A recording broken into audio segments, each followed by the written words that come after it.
Salam balaca dostlarım. Bugün sizinlə O hərfini öyrənəcəyik. O hərfi saitdir. Böyük O, kiçik O. O hərfi sözün əvvəlində, ortasında və sonunda gəlir. İndi isə gəlin O hərfi ilə başlayan sözləri birlikdə öyrənək. Odun,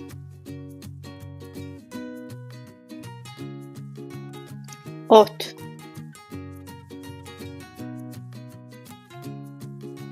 oğlan,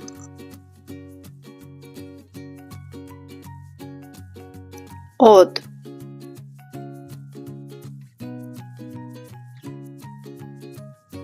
ox, oxlov,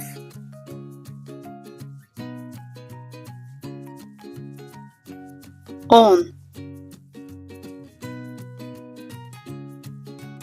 Hələlik dostlar, bizi izlədiyiniz üçün təşəkkür edirəm.